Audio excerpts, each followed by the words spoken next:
Di Kota Batu, Malang, yang dikenal dengan udaranya yang sejuk dan pemandangan alamnya yang mempesona, terdapat sebuah rumah tua yang menjadi legenda lokal.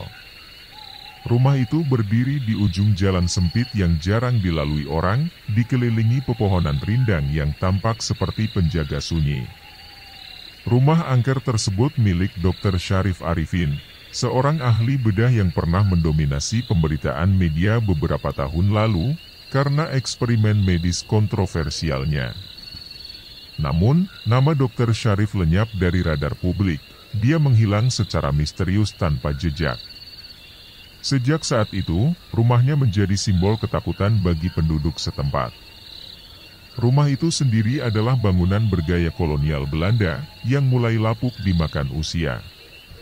Cat putihnya telah memudar menjadi abu-abu kusam, sementara pintu-pintunya yang besar terlihat seperti mulut monster yang siap menelan siapa saja yang berani masuk.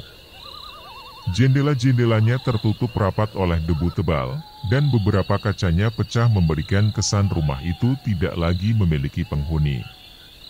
Di malam hari, cahaya lampu dari dalam rumah seringkali terlihat menyala, meski tidak ada tanda-tanda kehidupan. Penduduk desa percaya rumah itu dihantui roh-roh yang marah, akibat dosa-dosa masa lalu Dr. Syarif. Pada suatu malam bulan Desember, 9 alumni SMA Dewantara Surabaya berkumpul untuk reuni yang pertama kali dalam 10 tahun. Mereka memilih lokasi yang tidak biasa, rumah angker Dr. Syarif. Ide ini berasal dari Raka Prakosa, salah satu peserta reuni yang selalu haus akan sensasi dan petualangan. Kita sudah dewasa sekarang, katanya kepada teman-temannya melalui grup WhatsApp. Tidak ada salahnya mencoba sesuatu yang berbeda. Lagi pula, kita bisa membuktikan, apakah cerita-cerita horor tentang rumah itu benar atau hanya mitos belaka.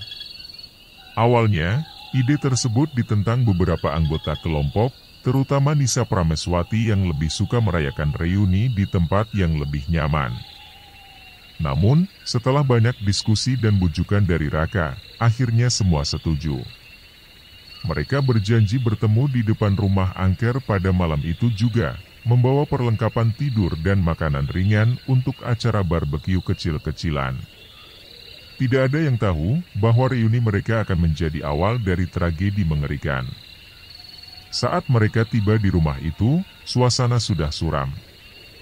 Langit malam dipenuhi awan gelap, dan angin dingin berhembus pelan melewati celah-celah kayu tua di dinding rumah. Pintu depan terbuka dengan bunyi derit yang menusuk telinga, seolah menyambut kedatangan mereka dengan cara yang tidak bersahabat. Dengan lampu senter di tangan, mereka memasuki ruang tamu yang kosong dan lembab. Udara di dalam rumah terasa berat, seolah ada sesuatu yang tak terlihat mengintai di balik bayang-bayang. Ini benar-benar tempat yang sempurna untuk film horor, celetuk Andika Jaladara, salah satu anggota kelompok, sambil tertawa gugup. Tapi tawanya cepat mereda ketika melihat ekspresi tegang di wajah teman-temannya. Mereka mulai menata barang-barang masing-masing di ruang tengah, mencoba membuat suasana lebih hangat dengan lilin dan api unggun kecil yang mereka nyalakan di halaman belakang. Namun, seiring berjalannya waktu, mereka mulai merasakan keanehan.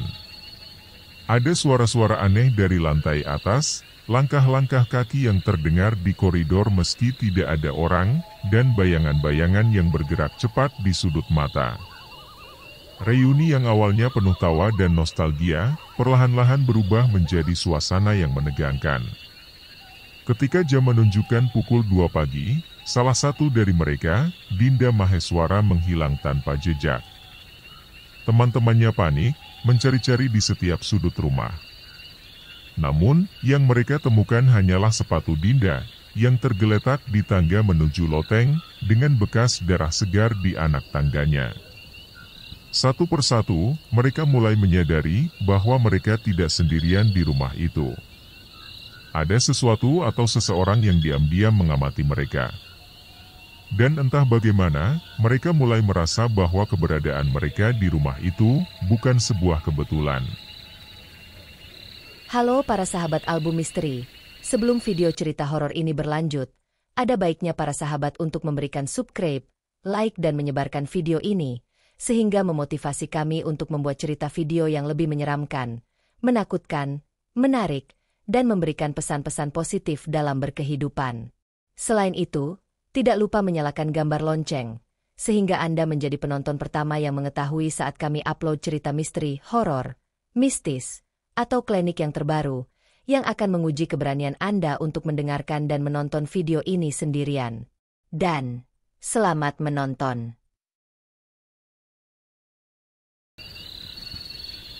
Telepon genggam Kolonel Zulfikar Sutanto berdering keras di tengah malam. Suara dering yang tajam memecah keheningan kamarnya yang biasanya tenang. Dengan gerakan cepat, ia meraih teleponnya dari meja samping tempat tidur dan melihat layar yang menyala. Nomor yang tidak dikenal. Zulfikar yang sudah terbiasa dengan panggilan mendadak di tengah malam, menjawab telepon itu dengan nada waspada. "Assalamualaikum." "Zulfikar di sini," katanya singkat, suaranya tegas namun lelah. Di ujung telepon, suara seorang wanita terdengar gemetar, hampir putus asa. "Kolonel, saya harap Anda bisa datang secepatnya. Ini penting. Sangat penting." Wanita itu terdengar seperti sedang berusaha menahan tangis, napasnya tersengal-sengal. "Siapa ini?" tanya Zulfikar, alisnya berkerut. "Nama saya Nisa. Kami bersembilan sedang berada di rumah Dr. Syarif Arifin di Batu, Malang. Kami pikir ini hanya reuni biasa, tapi ada yang salah. Salah satu teman saya hilang. Dan saya yakin ada sesuatu yang tidak wajar di sini." Zulfikar segera duduk tegak, matanya menyipit. Dia tahu persis rumah yang dimaksud. Rumah Dr. Syarif Arifin adalah salah satu kasus yang belum terselesaikan di wilayahnya. Hilangnya Dr. Syarif beberapa tahun lalu masih menjadi misteri, dan cerita-cerita tentang rumah itu yang dihantui telah menjadi urban legend di kalangan masyarakat sekitar. "Baik, tetap tenang," kata Zulfikar dengan nada menenangkan. "Berapa orang yang masih bersama Anda? Apakah ada yang terluka?" "Masih ada 7 orang di sini, termasuk saya," jawab Nisa. "Tapi, satu teman kami menghilang tanpa jejak, dan ada sesuatu yang aneh. Kami mendengar suara-suara, dan rasanya seperti ada yang mengamati kami." Zulfikar menghela napas panjang. Dia sudah terbiasa dengan situasi yang membutuhkan keputusan cepat, tetapi sesuatu tentang panggilan ini membuatnya merasa tidak enak. Dia meraih buku catatan di meja sampingnya, mulai mencatat detail penting. "Saya akan segera ke sana," katanya dengan nada tegas. "Namun, saya membutuhkan informasi lebih lanjut. Siapa saja yang bersama Anda? Bagaimana kondisi mereka?" Nisa memberikan nama-nama teman-temannya yang masih hidup, dan menjelaskan apa yang terjadi sebelum Dinda menghilang. Zulfikar mendengarkan dengan cermat, mencatat setiap detail kecil yang disebutkan. Setelah percakapan singkat namun intens, dia menutup teleponnya dan langsung menghubungi timnya. 15 menit kemudian, Zulfikar sudah berada di ruang kerjanya, menghubungi Rangga Tejamurti, wartawan investigasi harian nasional Pendulum. Rangga adalah mitra informalnya dalam beberapa kasus besar yang pernah ditangani. Meskipun bukan bagian dari kepolisian, Rangga memiliki naluri investigatif yang tajam dan jaringan informasi yang luas. Zulfikar tahu kehadiran Rangga akan sangat membantu dalam kasus ini. "Rangga, ini Zulfikar," katanya saat Rangga mengangkat teleponnya. "Ada sesuatu yang besar di Batu. Reuni 9 alumni SMA Dewantara berakhir buruk di rumah Dr. Syarif Arifin. Salah satu dari mereka hilang, dan sisanya dalam bahaya. Saya butuh bantuanmu." Rangga yang sedang duduk di meja kerjanya di rumah kecilnya di kampung Ambengan Batu, segera menegakkan tubuhnya. Mata sipitnya berkilat dengan rasa ingin tahu. "Rumah Dr. Syarif Arifin. Bukankah itu tempat yang terkenal dengan cerita-cerita horornya? Ya, jawab Zulfikar. Dan sekarang, cerita itu mungkin menjadi kenyataan. Aku akan menghubungi Dr. Nikolai Gunawan dan Jaksa Claudia Ashari. Kita harus bekerja cepat. Aku juga akan meminta Letnan Abimanyu dan Letnan Amira untuk bergabung. Tak tunggu di kantor, sejam lagi kita menuju lokasi. Dalam waktu kurang dari 1 jam, tim investigasi sudah berkumpul di ruang kerja Zulfikar. 10 menit kemudian mereka berangkat ke lokasi rumah angker, dengan Jeep Wrangler hitam yang dikemudikan Zulfikar, dengan berjaket kulit hitamnya yang khas. Setelah perjalanan selama 20 menit, tim yang dipimpin Zulfikar sudah sampai di depan rumah angker Dr. Syarif. Zulfikar berdiri di depan Wrangler kesayangannya, di sampingnya terlihat Rangga, yang tampak lebih santai dengan jaket denim biru dan ransel besar di punggungnya. Di belakang mereka, Dr. Nikolai Gunawan, seorang pria seumuran dengan Rangga membawa tas forensik besar, turun dari mobil ambulans. Sementara itu, dari pintu belakang Wrangler turun Jaksa Claudia Ashari, seorang wanita karismatik dengan rambut ikal yang tergerai, bersama 2 detektif muda, Letnan Abimanyu Yuda Prakosa dan Letnan Amira Wirabumi. Kita punya pekerjaan besar di depan, kata Zulfikar kepada timnya, suaranya rendah namun penuh otoritas. Rumah ini sudah lama menjadi misteri. Hilangnya Dr. Syarif dan cerita-cerita tentang roh pembunuh yang menghantui tempat ini mungkin bukan sekadar mitos. Kita harus hati-hati. Prioritas utama kita menyelamatkan para korban yang masih hidup, dan mencari tahu apa yang sebenarnya terjadi. Rangga mengangguk, matanya menyapu rumah itu dengan penuh rasa ingin tahu. Aku sudah membaca beberapa artikel tentang Dr. Syarif. Eksperimen medisnya melibatkan teknik-teknik yang sangat kontroversial. Banyak orang yang menganggapnya gila.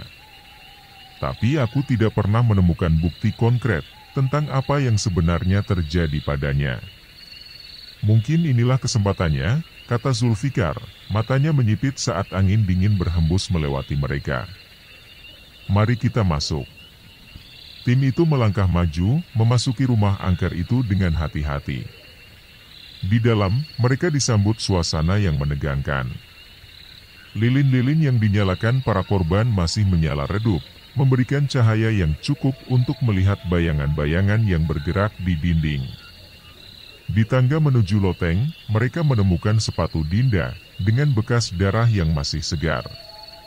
Sepertinya kita tidak sendirian di sini, gumam Letnan Amira, suaranya bergetar. Kita harus bergerak cepat, kata Zulfikar, matanya menyapu sekeliling dengan waspada. Ada sesuatu yang tidak wajar di tempat ini. Kita harus menemukan jawabannya sebelum terlambat.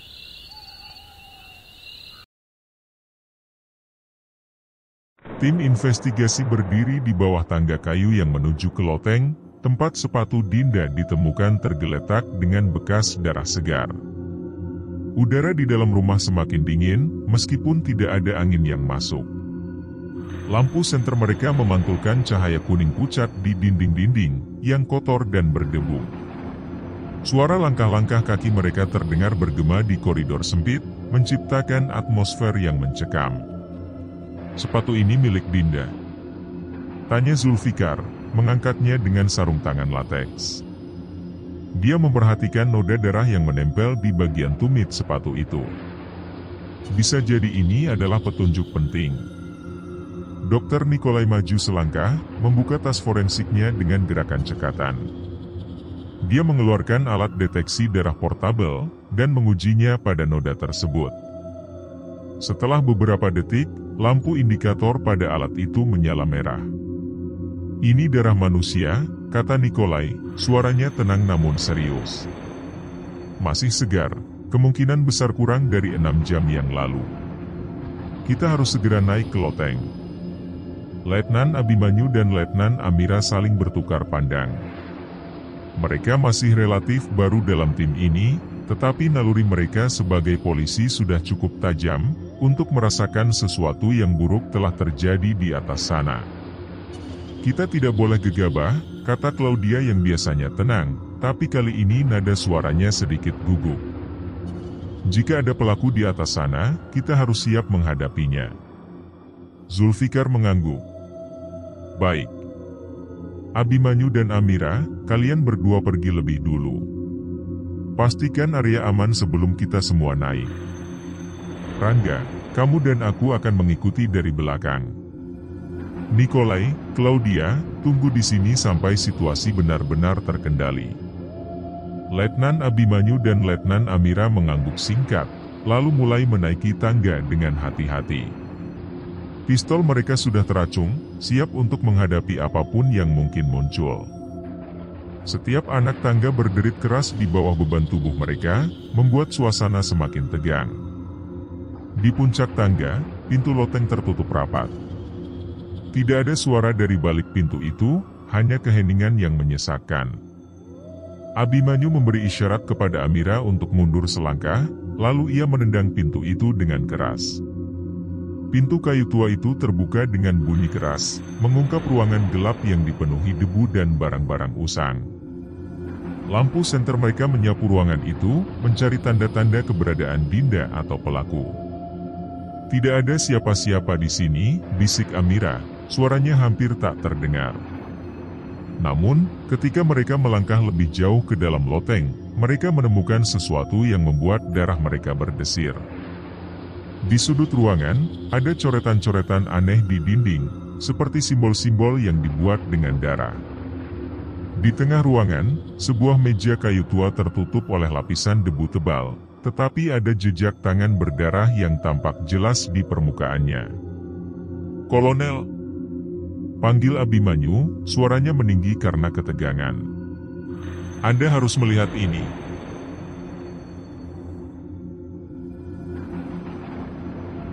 Zulfikar dan Rangga segera naik ke loteng, setelah mendengar panggilan Abimanyu. Begitu mereka melihat simbol-simbol aneh di dinding, mata Zulfikar langsung menyipit. Dia mengenali beberapa pola itu, simbol-simbol yang sering digunakan dalam ritual kuno berkaitan dengan ilmu hitam. Ini bukan pekerjaan orang biasa, gumam Zulfikar, matanya menyapu dinding dengan cermat. Simbol-simbol ini mirip dengan yang digunakan dalam eksperimen medis kontroversial Dr. Syarif Arifin. Rangga yang selama ini lebih banyak diam, akhirnya angkat bicara. Aku pernah membaca artikel tentang dia. Dia dikabarkan melakukan eksperimen untuk menggabungkan ilmu kedokteran modern dengan praktik-praktik mistis. Banyak yang menganggapnya gila, tapi dia memiliki pengikut yang fanatik. Pengikut? Tanya Amira, matanya melebar. Maksudmu, ada kelompok yang melanjutkan eksperimennya setelah dia menghilang? Itu bisa jadi kemungkinan, kata Zulfikar, suaranya rendah. Tapi kita butuh lebih banyak informasi. Apakah ada jejak lain di sini? Nikolai yang sudah naik ke loteng bersama Claudia, mulai memeriksa meja kayu tua itu. Dia mengambil sampel darah dari jejak tangan dan memasukkannya ke dalam tabung kecil. Saya akan memeriksa ini di laboratorium. Kita perlu tahu apakah ini darah Dinda atau milik orang lain. Sementara itu, Rangga berjalan mengitari ruangan, memperhatikan setiap detail. Matanya tertuju pada sebuah buku tua yang tergeletak di sudut ruangan. Buku itu tampak sangat kuno, dengan sampul kulit yang retak dan halaman-halamannya menguning. Dia membuka buku itu dengan hati-hati, dan menemukan catatan-catatan tulisan tangan yang sulit dibaca. Ini adalah jurnal Dr. Syarif, kata Rangga, suaranya bergetar karena kegembiraan. Ada banyak catatan tentang eksperimen yang dia lakukan. Beberapa di antaranya berkaitan dengan manipulasi kesadaran manusia menggunakan teknik hipnosis dan obat-obatan psikoaktif. Claudia menghampiri Rangga dan membaca beberapa baris dari jurnal itu. Wajahnya berubah muram. Ini sangat berbahaya. Jika ada seseorang yang mencoba melanjutkan eksperimen ini, mereka bisa saja menggunakan para alumni itu sebagai subjek uji coba. Dan jika itu benar, kata Zulfikar, suaranya penuh kekhawatiran, maka kita tidak hanya berurusan dengan pembunuhan biasa. Kita berhadapan dengan sesuatu yang jauh lebih kompleks.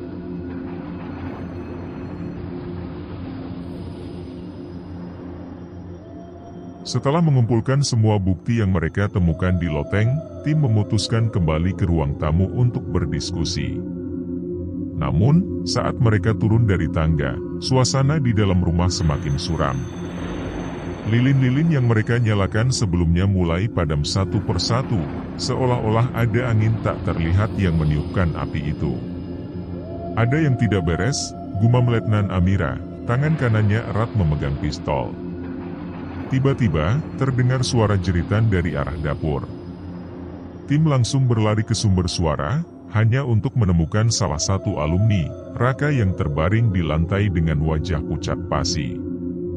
Matanya terbuka lebar, tetapi kosong, seolah-olah dia sedang melihat sesuatu yang tidak terlihat oleh orang lain. Dia masih hidup, seru Nikolai, segera berlutut di samping Raka untuk memeriksa kondisinya. Tapi dia dalam keadaan syok parah. Seseorang harus menjaganya. Sebelum mereka sempat bereaksi lebih jauh, lampu-lampu di ruangan itu tiba-tiba padam total. Hanya sinar bulan yang redup yang menembus jendela-jendela kotor, memberikan sedikit penerangan.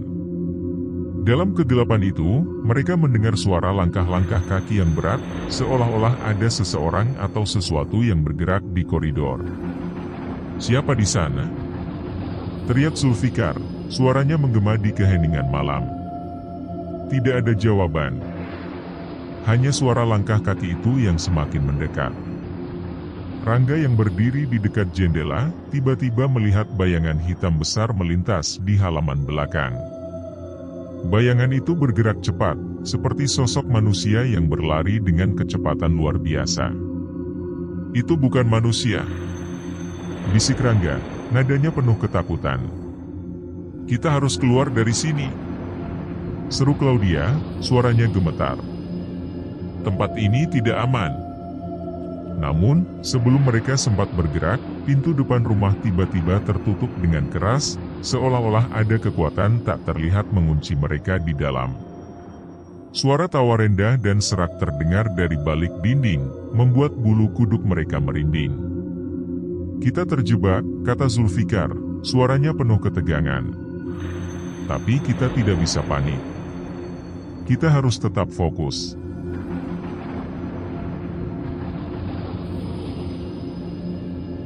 Di tengah kegelapan dan ketegangan, Rangga tiba-tiba teringat sesuatu.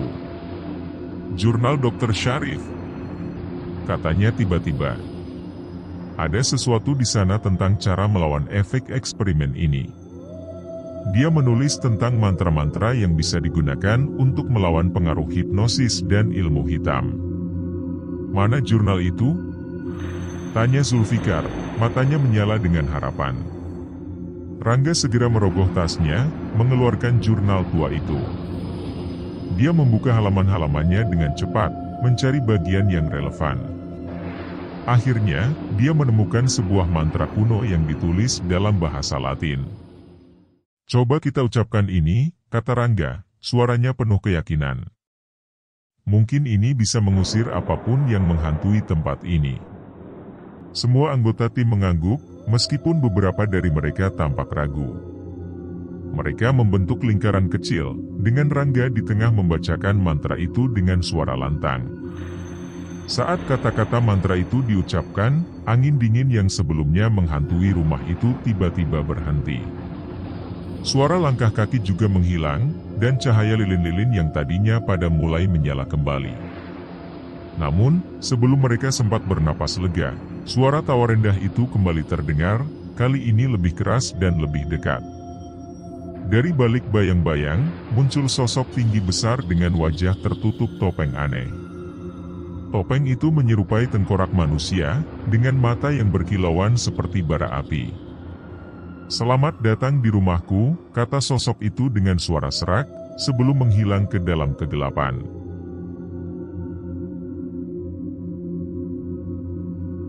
Sosok bertopeng tengkorak itu menghilang secepat ia muncul, meninggalkan tim dalam keadaan terkejut dan waspada. Suara langkah-langkahnya yang berat masih bergema di koridor, meskipun bayangannya sudah tak terlihat lagi. Zulfikar dengan Glock 22 teracung, memimpin tim untuk mengejar sosok misterius tersebut. "Jangan terpisah," perintah Zulfikar tegas. "Kita tidak tahu apa yang sedang kita hadapi." Tim melangkah hati-hati menyusuri koridor gelap, senter mereka menyapu setiap sudut ruangan. Udara semakin dingin, dan napas mereka mulai terlihat seperti kabut tipis di udara. Di ujung koridor, mereka menemukan pintu besar yang tertutup rapat. Pintu itu tampak lebih tua dari bagian rumah lainnya, dengan ukiran-ukiran aneh yang mirip dengan simbol-simbol yang ditemukan di loteng. "Ini pasti tempatnya," gumam Rangga, matanya memperhatikan ukiran-ukiran itu dengan cermat. "Simbol ini sama persis dengan yang ada di jurnal Dr. Syarif." Zulfikar memberi isyarat kepada Abimanyu dan Amira untuk membuka pintu itu. Dengan gerakan cepat, mereka mendorong pintu kayu tua itu yang terbuka dengan bunyi derit keras. Di balik pintu itu, mereka menemukan ruangan besar yang tampak seperti laboratorium kuno. Meja-meja penuh alat-alat medis usang tersebar di mana-mana, bersama dengan tabung-tabung kaca yang berisi cairan berwarna aneh. Di tengah ruangan, ada sebuah meja operasi tua yang dipenuhi noda darah kering.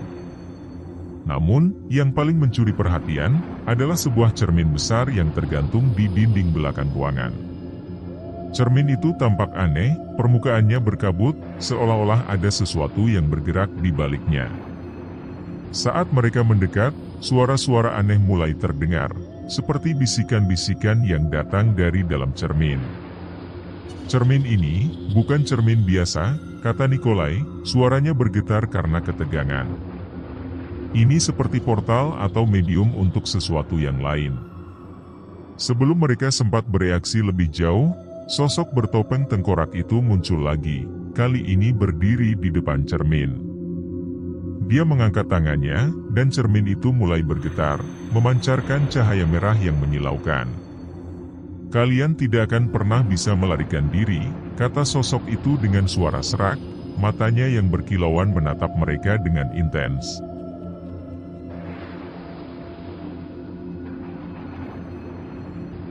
Tiba-tiba, salah satu anggota tim, Letnan Amira melangkah maju dengan ekspresi bingung di wajahnya. Dia menatap sosok bertopeng itu dengan mata yang kosong, seolah-olah dia sedang berada dalam trans. "Amira, apa yang kamu lakukan?" seru Abimanyu, mencoba menahan lengannya. Namun, Amira melepaskan diri dengan kasar. Dia berbalik menghadap tim, wajahnya pucat dan matanya berkaca-kaca. "Maafkan aku," katanya dengan suara gemetar. Aku tidak bisa mengendalikannya." Sebelum mereka sempat bertanya lebih lanjut, Amira tiba-tiba berlari ke arah sosok bertopeng itu dan berdiri di sisinya. Sosok itu tersenyum mengerikan di balik topeng tengkoraknya, lalu menarik Amira masuk ke dalam cahaya merah yang memancar dari cermin. Dalam sekejap, mereka menghilang, meninggalkan tim dalam keadaan syok. "Apa yang baru saja terjadi?" tanya Claudia, suaranya bergetar karena ketakutan. "Itu pengaruh eksperimen Dr. Syarif," jawab Rangga, matanya tetap tertuju pada cermin. "Dia menggunakan hipnosis dan obat-obatan psikoaktif untuk mengendalikan pikiran orang-orang. Amira, dia mungkin sudah menjadi subjek eksperimen ini sejak awal." Zulfikar menghela napas panjang, wajahnya tegang. "Kita harus keluar dari sini sebelum kita semua terpengaruh. Tapi kita juga tidak bisa meninggalkan Amira begitu saja." "Ada cara lain," kata Nikolai, suaranya tenang namun penuh keyakinan. "Jika kita bisa menemukan sumber energi yang memberi daya pada cermin ini, kita bisa memutus hubungannya dengan dunia lain." Rangga segera membuka jurnal Dr. Syarif lagi, mencari informasi tentang cermin itu. Setelah beberapa saat, dia menemukan catatan penting. Di sini tertulis cermin ini terhubung dengan dimensi lain melalui kristal energi yang disembunyikan di bawah laboratorium. Kalau begitu, kita harus menemukannya, kata Zulfikar, suaranya penuh tekad. Abimanyu, kau dan aku akan mencari kristal itu. Rangga, Claudia, dan Nikolai, kalian tetap di sini dan awasi cermin itu. Jangan biarkan siapapun mendekatinya.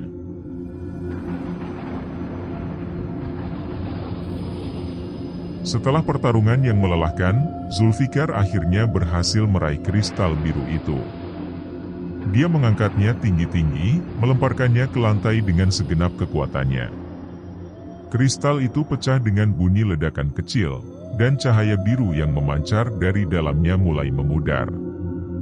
Di atas, di laboratorium, cermin besar itu mulai retak. Cahaya merah yang sebelumnya memancar dari cermin itu berubah menjadi hitam pekat, sebelum akhirnya lenyap sepenuhnya. Sosok bertopeng tengkorak yang sebelumnya menghilang bersama Amira tiba-tiba muncul lagi, tetapi kali ini tubuhnya mulai terurai seperti debu. Dimensi ini runtuh, kata sosok itu dengan suara serak, sebelum akhirnya lenyap sepenuhnya. Amira yang sebelumnya hilang, tiba-tiba muncul di tengah ruangan, terjatuh ke lantai dengan napas tersengal-sengal. Matanya terbuka lebar, tetapi kali ini penuh dengan kesadaran. Aku ingat semuanya, katanya dengan suara gemetar. Aku dikendalikan oleh sesuatu yang mengerikan.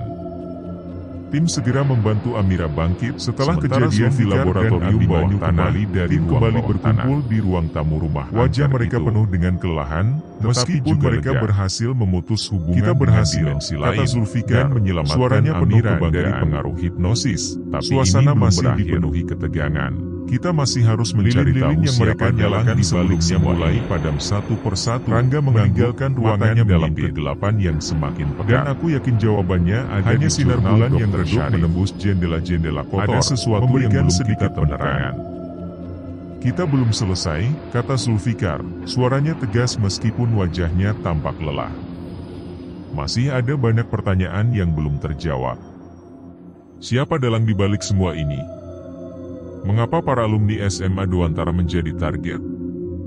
Rangga mengangguk, matanya menyipit saat dia membuka kembali jurnal Dr. Syarif. Dia telah membaca hampir seluruh isi jurnal itu, tetapi ada beberapa halaman yang tertutup noda darah kering, membuat tulisan di sana sulit dibaca. Dia mencoba membersihkannya dengan hati-hati menggunakan sapu tangan basah, dan akhirnya berhasil membaca beberapa baris penting. Di sini, Dr. Syarif menulis tentang sebuah kelompok rahasia yang disebut Ordo Umbra, kata Rangga, suaranya bergetar karena kegembiraan.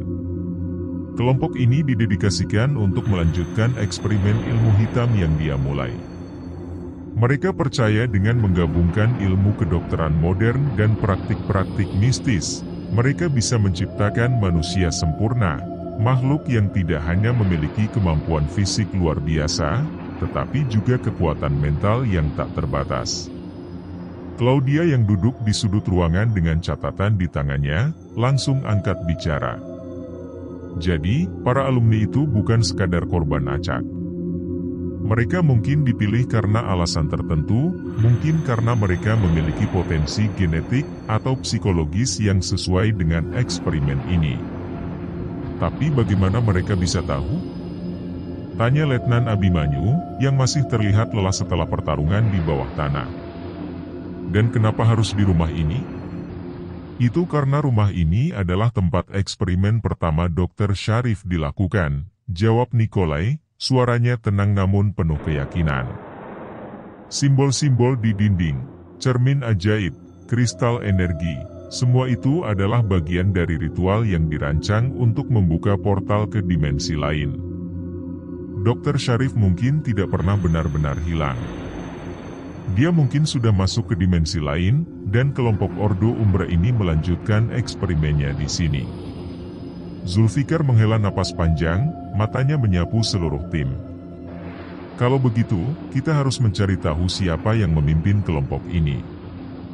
Aku yakin, salah satu dari para alumni itu adalah kunci untuk mengungkap kebenaran. Sementara itu, di ruangan lain, para alumni yang tersisa, yaitu Nisa, Andika, dan 2 orang lainnya duduk dalam keheningan yang menyesakan. Mereka semua tampak trauma, wajah mereka pucat pasi dan mata mereka kosong. Namun, ada sesuatu yang aneh pada Nisa. Dia tampak lebih tenang dibandingkan yang lain, bahkan cenderung dingin. "Andi," kata Nisa tiba-tiba, suaranya rendah namun penuh tekanan. "Apa kau ingat apa yang terjadi malam itu? Saat kita semua memutuskan untuk datang ke rumah ini?" Andi menatap Nisa dengan bingung. "Apa maksudmu?" "Kita semua setuju untuk datang ke sini karena ide Raka kan?" Nisa tersenyum tipis, senyum yang lebih mirip seringai. "Tidak sepenuhnya benar. Ada alasan lain mengapa kita semua di sini. Alasan yang tidak pernah kita bicarakan." Sebelum Andika sempat bertanya lebih lanjut, pintu ruangan itu tiba-tiba terbuka, dan Zulfikar masuk bersama timnya. Mata Zulfikar langsung tertuju pada Nisa, yang tampaknya sedang menyembunyikan sesuatu. "Nisa," kata Zulfikar dengan nada tegas. "Ada sesuatu yang ingin kamu katakan kepada kami?" Nisa menatap Zulfikar dengan tatapan dingin, lalu berdiri perlahan. "Baiklah, kalau begitu aku akan jujur. Aku tahu tentang eksperimen Dr. Syarif. Bahkan, aku adalah salah satu sukarelawan pertamanya." Semua orang di ruangan itu terkejut. Claudia langsung maju selangkah, matanya menyipit. "Jadi, kau tahu tentang kelompok Ordo Umbra?" Nisa mengangguk. "Ya. Mereka menghubungiku beberapa minggu sebelum reuni ini.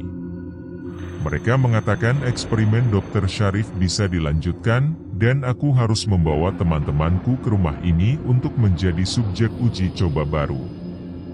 "Kamu mengkhianati kami!" teriak Andika, wajahnya merah karena marah.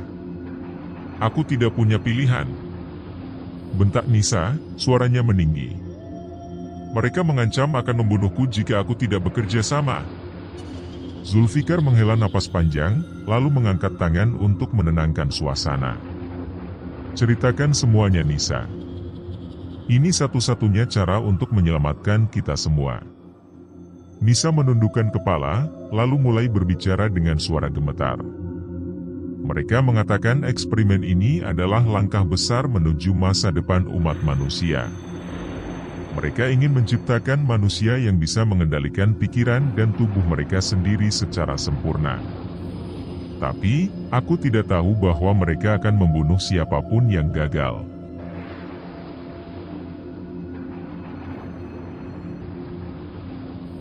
Setelah mendengar pengakuan Nisa, tim mulai menyusun ulang fakta-fakta yang mereka miliki. Jelas kelompok Ordo Umbra adalah dalang di balik semua ini, tetapi identitas pemimpin mereka masih menjadi misteri. Rangga yang terus mempelajari jurnal Dr. Syarif, menemukan petunjuk penting lainnya. Di sini tertulis Dr. Syarif memiliki seorang asisten utama yang sangat dipercayainya, kata Rangga. Matanya menyipit saat membaca tulisan tangan yang sulit dibaca. Namanya Dr. Elvira Nadira. Dia ahli kimia yang membantu Dr. Syarif meracik obat-obatan psikoaktif untuk eksperimen mereka. Apakah ada informasi tentang keberadaannya setelah Dr. Syarif menghilang? Tanya Claudia.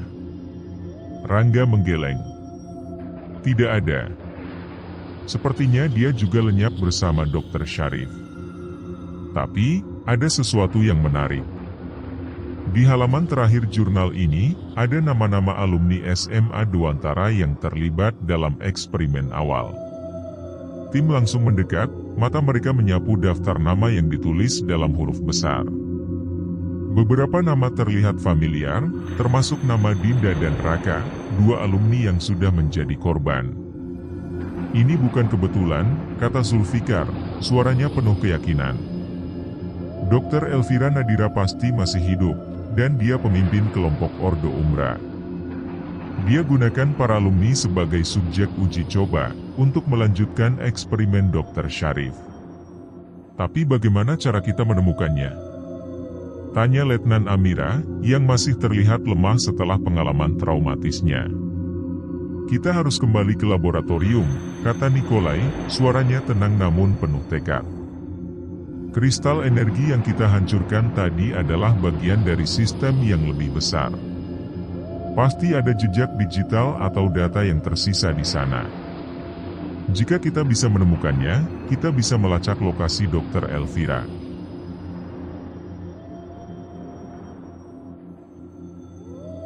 Tim kembali ke laboratorium bawah tanah, kali ini dengan tujuan yang lebih spesifik. Mereka mencari komputer atau perangkat penyimpanan data yang mungkin digunakan Dr. Syarif dan Dr. Elvira untuk mencatat hasil eksperimen mereka. Setelah beberapa saat mencari, Nikolai menemukan sebuah laptop tua yang tersembunyi di balik rak buku. Ini mungkin yang kita cari, kata Nikolai, matanya berkilat dengan antusiasme. Dia membuka laptop itu, tetapi layarnya gelap. Baterainya sudah habis, dan tidak ada sumber listrik di sekitar mereka. Kita harus membawanya ke laboratorium forensik, kata Zulfikar.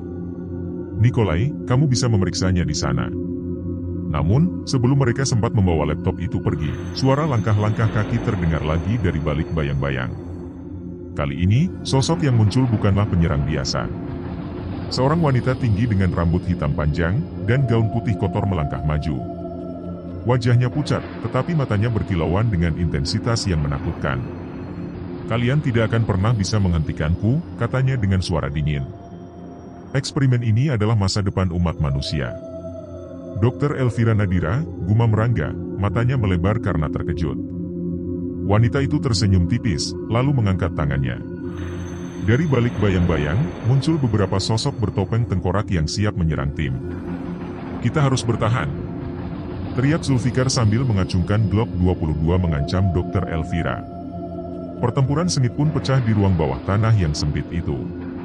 Tim harus melawan para penyerang yang tampaknya tidak bisa dibunuh dengan mudah, sementara Dr. Elvira berdiri di belakang, mengamati dengan senyum dingin di wajahnya.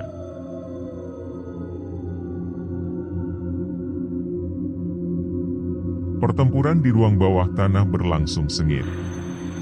Sosok-sosok bertopeng tengkorak, yang muncul dari balik bayang-bayang tampak seperti makhluk tanpa rasa takut, dengan gerakan cepat dan presisi yang hampir tidak manusiawi. Mereka menyerang tim dengan senjata tajam dan teknik bela diri yang terlatih, membuat Zulfikar dan timnya harus berjuang keras untuk bertahan hidup. Jangan biarkan mereka mendekati laptop, teriak Nikolai, suaranya nyaring di tengah kekacauan. Dia memegang erat-erat laptop tua itu, meskipun tubuhnya terus bergerak menghindari serangan dari salah satu penyerang. Letnan Abimanyu dan Letnan Amira bekerja sama dengan cekatan, saling melindungi satu sama lain saat melawan dua sosok bertopeng sekaligus. Abimanyu berhasil menjatuhkan salah satu penyerang dengan tendangan keras ke perut, sementara Amira menggunakan pistolnya untuk menembak lutut penyerang lainnya. Namun, bahkan setelah terluka, para penyerang itu masih berdiri, seolah-olah mereka kebal terhadap rasa sakit. Ini tidak masuk akal, seru Amira, suaranya penuh frustrasi. Mereka seperti bukan manusia. Itu karena mereka bukan manusia biasa, jawab Rangga yang sedang berusaha mempertahankan posisinya di dekat pintu masuk. Mereka adalah subjek eksperimen Dr. Syarif, manusia yang telah dimodifikasi secara mental dan fisik oleh Dr. Elvira. Dr. Elvira sendiri tetap berdiri di sudut ruangan, mengamati pertempuran dengan ekspresi dingin di wajahnya. Matanya yang tajam menyapu seluruh ruangan, seolah-olah sedang menikmati pertunjukan kekerasan ini. Sesekali, dia memberikan isyarat kepada para penyerangnya, mengarahkan mereka untuk menyerang anggota tim tertentu. Kita harus menghentikannya, teriak Zulfikar, suaranya penuh tekad. Dia melemparkan dirinya ke arah Dr. Elvira, mencoba menangkapnya. Namun, wanita itu dengan mudah menghindar, tubuhnya bergerak dengan kecepatan yang sulit dipercaya. Kalian tidak akan bisa menghentikan masa depan, kata Dr. Elvira dengan suara rendah namun penuh keyakinan. Eksperimen ini adalah langkah besar menuju evolusi manusia. Kalian hanya menjadi penghalang. Claudia yang selama ini lebih banyak diam, tiba-tiba maju selangkah. Dengan cepat, dia melemparkan sebuah botol kecil yang berisi cairan transparan ke arah Dr. Elvira. Botol itu pecah di udara, dan asap tebal mulai menyebar di sekitar ruangan. "Apa yang kau lakukan?" tanya Zulfikar, matanya menyipit karena asap itu mulai mengganggu pandangannya. "Gas penenang," jawab Claudia singkat. "Aku membawanya sebagai tindakan pencegahan. Ini akan memperlambat mereka." Efek gas itu langsung terlihat. Para penyerang bertopeng mulai goyah, beberapa di antaranya jatuh ke lantai dalam keadaan lemah. Bahkan Dr. Elvira tampak terpengaruh, meskipun dia masih berusaha untuk tetap berdiri. "Sekarang!" teriak Zulfikar, memberi isyarat kepada timnya untuk menyerang Dr. Elvira. Dengan kekuatan penuh, Zulfikar dan Abimanyu melompat ke arah Dr. Elvira, menahan tangannya agar tidak bisa kabur. Wanita itu berusaha melawan, tetapi gas penenang mulai mengambil alih tubuhnya, membuatnya semakin lemah. "Kalian tidak akan menang," desis Dr. Elvira, suaranya bergetar karena kemarahan. "Ini baru permulaan."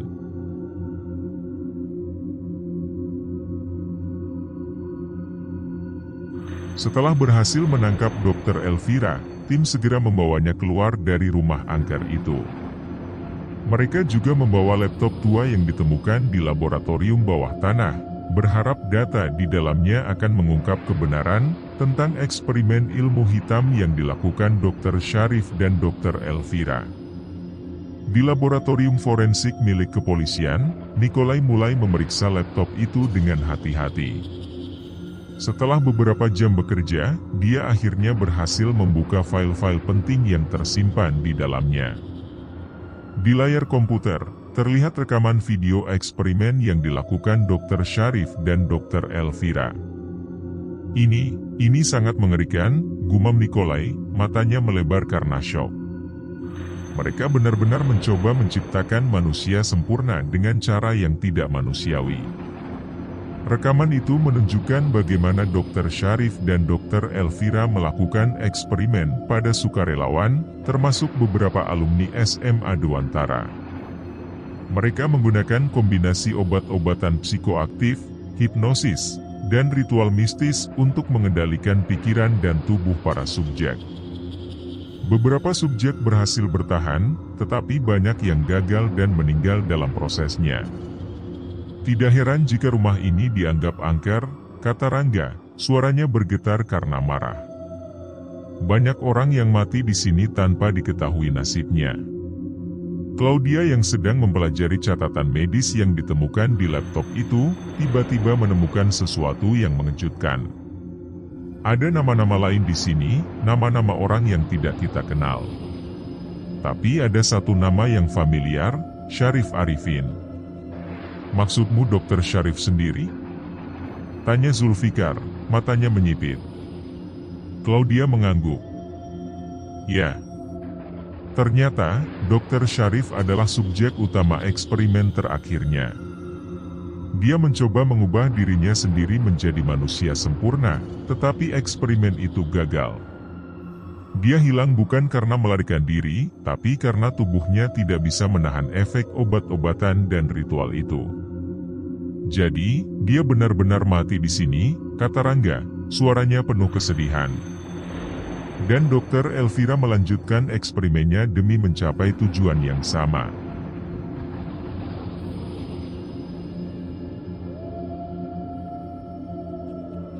Setelah semua bukti terungkap, tim memutuskan membawa Dr. Elvira ke pengadilan. Ilmuwan wanita yang sebelumnya begitu percaya diri, kini tampak rapuh di balik jeruji besi.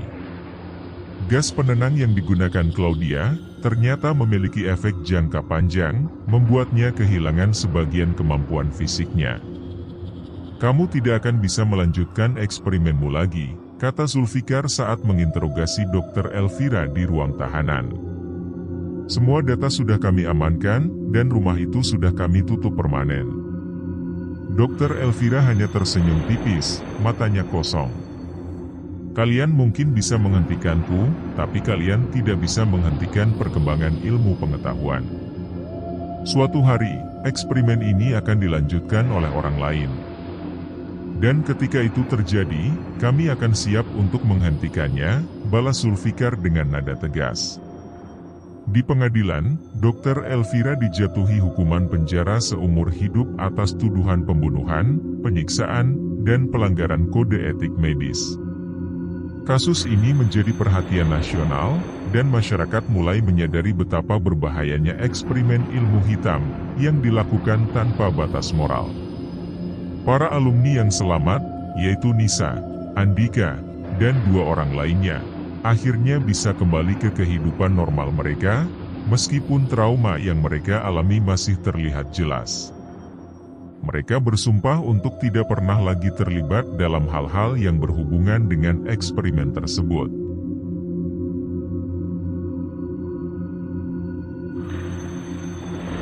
Beberapa minggu setelah kasus itu selesai, rumah angker Dr. Syarif di Batu Malang ditutup permanen oleh pemerintah daerah.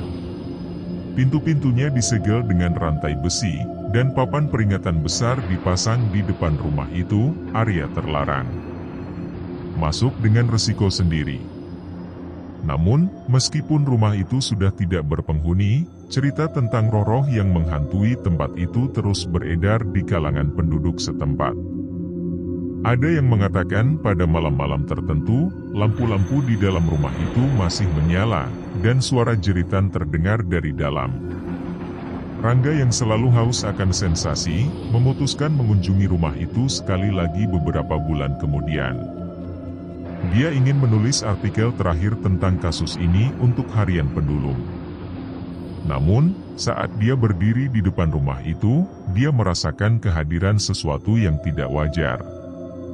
Apakah ini benar-benar berakhir? Gumam Rangga, matanya menyipit saat melihat bayangan hitam besar melintas di balik jendela kotor. Dia tidak pernah mendapatkan jawaban. Tapi satu hal yang pasti, misteri rumah hantu Dr. Syarif Arifin akan selalu menjadi legenda yang tidak terlupakan. Tamat.